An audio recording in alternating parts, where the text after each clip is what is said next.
O fim está chegando. O fim. O que é? O fim está perto. O que vem à sua mente quando ouve essas palavras? Você pensa em um fanático religioso gritando de um púlpito, fazendo gestos exagerados com a Bíblia na mão? Ou pensa num homem barbudo, parado numa esquina, usando uma túnica com uma corda amarrada na cintura, exibindo um cartaz com uma mensagem do juízo final? Imaginar cenas assim talvez deixe alguns preocupados, enquanto outros talvez fiquem indiferentes ou achem graça. A Bíblia afirma: virá o fim. Mateus 24, 14. O mesmo acontecimento é também chamado de o grande dia de Deus e de Armagedon. Revelação ou Apocalipse 16, 14 e 16. Realmente, há muita confusão religiosa e muitas ideias estranhas e sombrias a respeito desse assunto. No entanto, a Bíblia é clara ao falar sobre o fim, revelando o que ele é e o que não é. A palavra de Deus também nos ajuda a ter certeza quanto a se o fim está próximo ou não. Melhor ainda, ela nos diz o que devemos fazer para sobreviver. Mas primeiro, vamos esclarecer alguns conceitos errados e definir o que o fim realmente significa de acordo com a Bíblia. O que o fim não é? 1. O fim não é uma enorme destruição por fogo. A Bíblia diz: Deus fundou a terra sobre os seus lugares estabelecidos. Não será abalada por tempo indefinido ou para todo o sempre.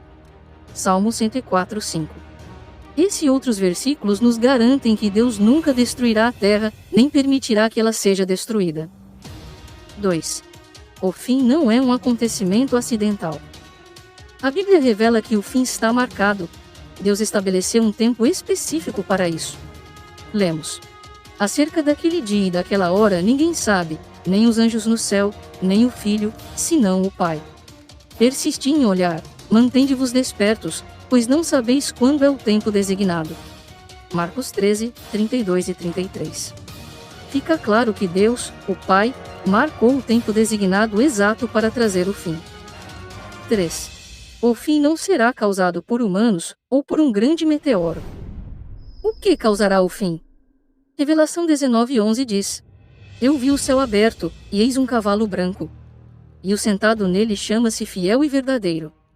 O versículo 19 continua: E eu vi a fera e os reis da terra, e os seus exércitos, ajuntados para travar guerra com aquele que está sentado no cavalo, e com o seu exército.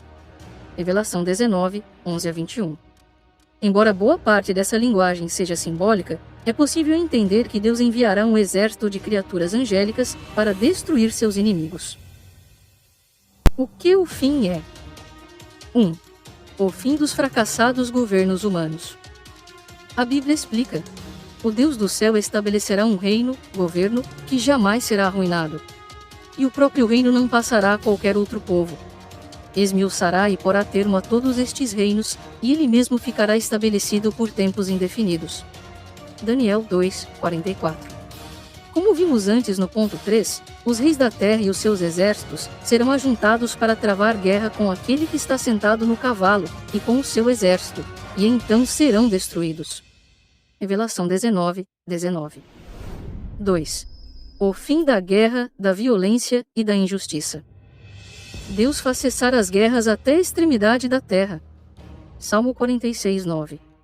Os retos são os que residirão na terra, e os incúlpes são os que remanescerão nela. Quanto aos iníquos, serão decepados da própria terra, e quanto aos traiçoeiros, serão arrancados dela.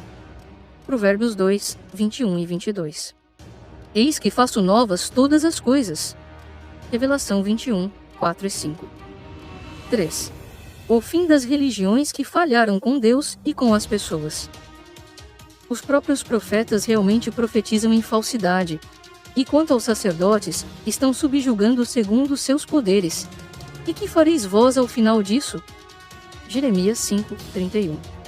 Muitos me dirão naquele dia: Senhor, Senhor, não profetizamos em teu nome, e não expulsamos demônios em teu nome, e não fizemos muitas obras poderosas em teu nome? Contudo, eu lhes confessarei então: nunca vos conheci. Afastai-vos de mim, vós obreiros do que é contra a lei. Mateus 7, 21 a 23. 4. O fim das pessoas que promovem e apoiam a atual condição do mundo. Jesus Cristo disse: agora, esta é a base para o julgamento. que a luz veio ao mundo, mas os homens amaram mais a escuridão do que a luz, porque as suas obras eram iníquas. João 3:19. A Bíblia fala de uma destruição mundial que houve no passado, na época do fiel Noé. O mundo daquele tempo sofreu destruição ao ser inundado pela água. Mas, pela mesma palavra, os céus e a terra que agora existem estão sendo guardados para o fogo, e estão sendo reservados para o dia do julgamento e da destruição dos homens ímpios. 2 Pedro 3:5-7. Note que o dia do julgamento e da destruição que se aproxima é comparado à destruição do mundo nos dias de Noé. Que mundo foi destruído? Nosso planeta sobreviveu. Foram os homens ímpios, os inimigos de Deus, que sofreram destruição. No dia do julgamento de Deus, aqueles que escolherem ser inimigos de Deus também serão destruídos. Mas os amigos de Deus serão preservados, assim como aconteceu com Noé e sua família. Mateus 24:37-42. Imagine como será maravilhosa a vida na Terra depois de Deus acabar com todas as influências perversas. Sem dúvida, o que a Bíblia diz sobre o fim são coisas boas, não ruins. Mesmo assim, você talvez se pergunte: a Bíblia diz quando virá o fim? Será que está perto? Como posso sobreviver a ele? Muitos sobreviverão. E você? A Bíblia nos informa que o fim envolverá destruição. Haverá grande tribulação, tal como nunca ocorreu desde o princípio do mundo até agora. De fato, se não se abreviassem aqueles dias, nenhuma carne seria salva. Mateus 24:21-22. Mas Deus nos promete que muitos humanos vão sobreviver. O mundo está passando, mas aquele que faz a vontade de Deus permanece para sempre. 1 João 2:17. O que você deve fazer caso queira sobreviver à destruição deste mundo e permanecer para sempre? Começar a fazer um estoque de suprimentos ou fazer outros preparativos? Não. A Bíblia nos incentiva fortemente a estabelecer prioridades diferentes.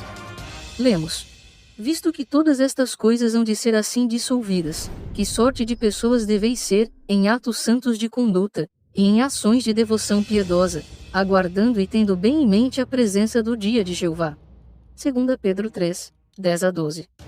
O contexto mostra que entre todas essas coisas que serão dissolvidas, estão os governos deste mundo corrupto, e todos aqueles que escolhem a liderança deles, em vez de a liderança de Deus. Com certeza, fazer um estoque de suprimentos não vai nos salvar dessa destruição. Realmente, nossa sobrevivência envolve sermos fiéis a Jeová Deus, e aprendermos que tipo de conduta e ações o agradam. Em vez de seguirmos a maioria, e ignorarmos os claros sinais de que estamos vivendo numa época importante, precisamos ter bem em mente a presença do dia de Jeová. As testemunhas de Jeová podem mostrar a você, na Bíblia, como sobreviver a esse dia que está próximo. Depois do fim. Como será a vida depois do fim? Muitos versículos bíblicos descrevem um tempo maravilhoso. Por exemplo, Deus enxugará dos seus olhos toda a lágrima, e não haverá mais morte, nem haverá mais pranto, nem clamor, nem dor. As coisas anteriores já passaram. E o que estava sentado no trono disse: eis que faço novas todas as coisas. Revelação, ou Apocalipse, 21:4-5. O fim não precisa significar o fim da sua vida. Deus quer que sobrevivamos, e nos diz como conseguir isso.